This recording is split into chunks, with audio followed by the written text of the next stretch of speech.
Bismillahirrahmanirrahim. Pada suatu hari Rasulullah SAW ditemui oleh malaikat Jibril. Rasul pun bertanya, "Ada apa wahai Jibril?" Jibril menjawab, "Wahai Muhammad, sesungguhnya hari ini Allah Subhanahu wa Ta'ala sedang mengobarkan nyala api neraka, dan seluruh para malaikat amat ketakutan. Mereka tidak tahu harus bagaimana. Untung aku ingat," kata Jibril, "bahwa engkau Muhammad adalah sumber cinta dan sayang Allah Subhanahu wa Ta'ala kepada alam semesta. Dengan alasan itu aku kesini, bertabaruk mengambil berkah dengan cinta Allah kepada dirimu, ya Rasulullah, ya Muhammad." Rasulullah terdiam beberapa saat, kemudian bertanya lagi, "Wahai Jibril, ceritakan padaku bagaimana neraka itu sesungguhnya." Jibril menjawab, "Wahai Muhammad, neraka itu bagaikan lubang-lubang yang terdiri dari 7 tingkat. Jarak antara satu lubang dengan yang lain ialah perjalanan 70 tahun. Lubang paling bawah adalah lubang yang paling panas." Nabi SAW meneruskan pertanyaannya, "Lalu siapakah penghuni lubang-lubang neraka itu, wahai Jibril? Sampaikan kepadaku, Jibril." Jibril menjawab, "Lubang yang paling bawah diciptakan untuk orang-orang munafik. Lubang yang berikutnya untuk penyembah berhala. Lalu untuk penyembah bintang dan matahari." Jibril terus menerangkan penghuni tingkatan neraka hingga lubang yang kelima, tempat umat Yahudi, dan yang keenam dihuni oleh umat Nasrani.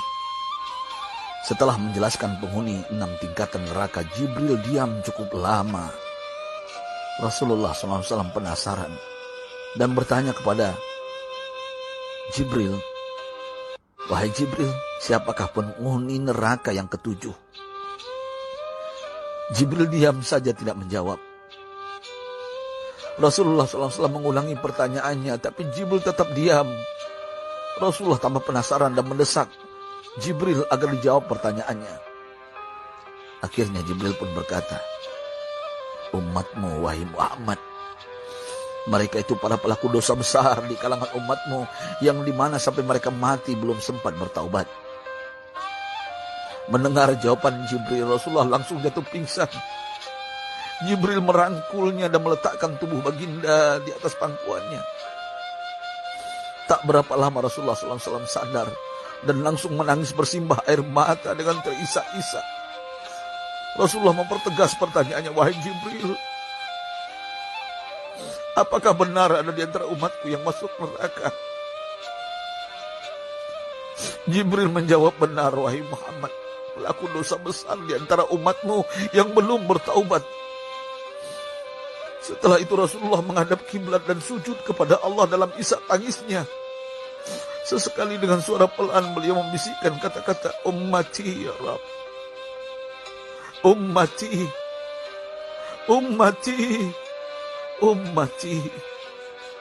Beliau SAW tidak mengangkat kepalanya dalam keadaan seperti itu selama 3 hari 3 malam. Kecuali setiap Bilal bin Rabah mengumandangkan azan, barulah beliau bangkit untuk menjadi imam. Dan setelah itu kembali sujud lagi.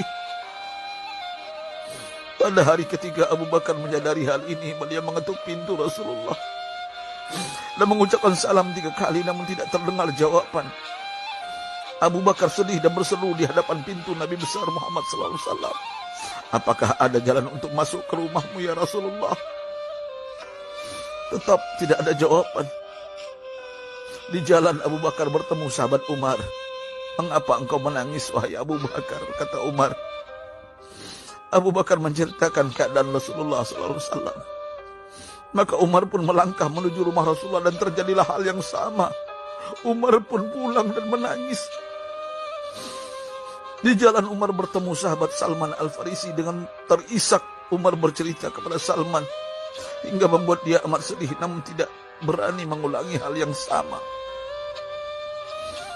Salman melangkah menuju rumah Fatimah radhiyallahu anha dan menceritakan hal itu.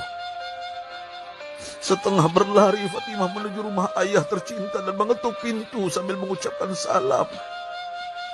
Mendengar suara lembut putri tercinta, sejuklah dada Rasulullah. Beliau bangkit dari sujud dan membuka pintu. Alangkah terkejutnya Fatimah melihat Rasulullah, ayah tercinta, amat kurus dan pucat. Fatimah memeluknya lalu menangis. Wahai ayah, apa yang terjadi? Mengapa engkau amat sedih seperti ini?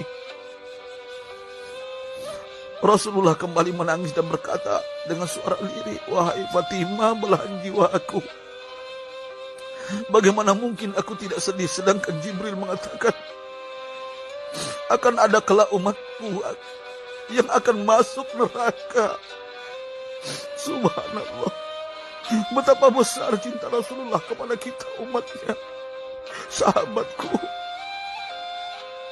Rasulullah mencintai kita. Antaman ma'aman ahbabta, engkau akan berkumpul dengan orang yang kau cintai. Mari kita mencintai baginda Nabi besar Muhammad SAW yang mencintai kita, umat yang tidak rela kita masuk neraka. Mari kita mencintai beliau dengan berselawat, Allahumma shalli ala Sayyidina Muhammad wa ala ahli Sayyidina Muhammad. Allahumma shalli wa sallim ala Sayyidina Muhammad karimil aba wal ummahat. Allahumma shalli ala Sayyidina Muhammad wa alihi wa sahbihi wa sallim. Sahabatku, sampaikan dan silakan share sahabatku di sosial media. Rasul mengajarkan kepada kita, man dalla ala khairin falau mislu ajri fa'ili. Siapa yang menunjukkan kepada kebaikan, maka dia akan mendapatkan pahala seperti orang yang mengerjakannya. Mudah-mudahan ini menjadi pahala jariah bagi kita. Saya Ustadz Oren. Assalamualaikum warahmatullahi